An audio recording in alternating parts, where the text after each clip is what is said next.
बेटे काम कैसे स्टार्ट करें? सबसे पहले आप पेपर कटिंग कर रहे हो तो आप प्रणाम कीजिए पेपर को और बोलिए किसी भी भगवान को आप मानते हो तो कि हे भगवान, हे माता कि जो मैं काम कर रही हूँ उसमें सफल हो जाऊँ तो आप देखिए किस तरह सफल हो जाओगे।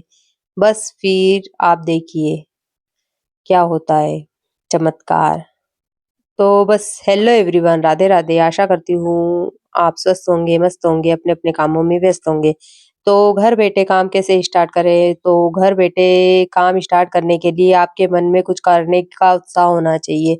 जैसे कि आप पार्लर से रिलेटेड कुछ आता हो या फिर आपको सिलाई से रिलेटेड कुछ आता हो, ना भी आता हो, सीखने की इच्छा हो तो आप सीख लीजिए और फिर स्टार्ट कीजिए। अगर आता है तो स्टार्ट करने के लिए आपको कोई दुकान या फिर बाहर कहीं जाने की ज़रूरत नहीं है, घर से स्टार्ट कर सकते हो आप। जैसे मान लेते हैं आपको सिलाई आती है, सिलाई में मान लो फ़ाल करते ही आती, फ़ाल लगाते ही आती, तो फ़ाल से भी बहुत अर्निंग हो सकती है। एक फ़ाल लगाने के हमारे एरिया में ₹50 लेते हैं, अगर आप 10 फ़ाल भी लगा लोगे तो कितने हो जाएँगे आप खुद ही काउंट कर लीजिए। ऐसे ही हुकाई का भी काम कर सकते हो, हुकाई के भी ₹10 मिलते हैं, एक ब्लाउज़ की हुकाई करने के ₹10 मिलते हैं, तो 10 हुकाई कर लोगे, 1-2 घंटे का काम रहता है, उससे आपकी कितनी अर्निंग हो जाएगी। अगर आपको कुछ करना है तो आपको कुछ सोचना होगा। सोचने के लिए आपको कुछ आना चाहिए, नहीं भी आता हो तो आप यूट्यूब के ज़रिए आप कुछ भी सीख सकते हो। और हूँ-खाई तुरफई वाले काम तो हर किसी को आता, हर महिला को आता, हर लड़की को आता है। अब बात करते हैं घर बैठे काम कैसे आए, तो काम लाने के लिए आपको सबसे पहले फिनिशिंग ज़रूरी है और जो काम हाथ में लो, उसे करके ही उठना है, ना कि बार-बार उठना और बैठना है। पर मेरा काम तो ऐसा है कि मुझे बार-बार सिलाई पे बैठती हूँ, कस्टमर आ जाते हैं, उठना पड़ता है। आप देख ही रहे हो थ्रेडिंग के लिए उठ गई हूँ मैं। तो अगर आप एक काम में हो तो उस काम को करते रहिए और उसमें टाइम वेस्ट ना करिए और अगर एक ब्लाउज़ लेके बैठ रहे हो तो 1 डेढ़ घंटे का काम होता है, मेरे लिए तो 40-45 मिनट बहुत है। और अगर डिज़ाइन हो तो मान लीजिए 1 डेढ़ घंटा डिज़ाइन के ऊपर है, नहीं तो 1 घंटे में कंप्लीट हो जाता है।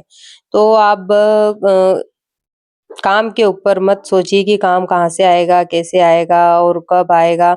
बस यह सोचिए कि काम कितनी जल्दी और फिनिशिंग से खत्म करना है, तो आपके पास काम ऑटोमेटिक दौड़ कर आएगा। आपके कस्टमर आपका काम देखते हैं और आपकी फिनिशिंग देखते हैं और आपका रेट देखते हैं। इसीलिए आप काम की फ़िक्र मत कीजिए कि घर बैठे काम कहाँ से आएगा और मेरा बुटीक तो घर पर ही है, ना कि रोड पर। पहले भी बता रखा है, घर घर बिल्कुल अंदर गली में है, ना कि मेन चौराहे पर, फिर भी काम इतना आता है कि मुझसे नहीं हो पाता है। अब एक दीदी को ढूँढ रही हूँ मैं कुछ सिलाई के लिए कि कुछ हेल्प करा दे क्योंकि काम बहुत ज़्यादा आ रहा है और शादियों का सीज़न है। फरवरी में तो पहले से ही पेंडिंग था काम और काम आ रहा है, तो एक तो मन भी नहीं करता है कि पैसे आएँगे करके तो काम मना ही नहीं कर पाते और ले लेते और इसके साथ-साथ अर्जेंट के भी काम आते।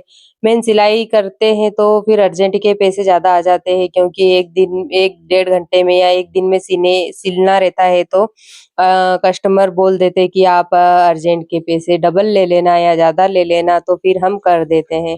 इसीलिए आप सिलाई कैसे आएगी उस चीज़ पे फ़ोकस मत कीजिए।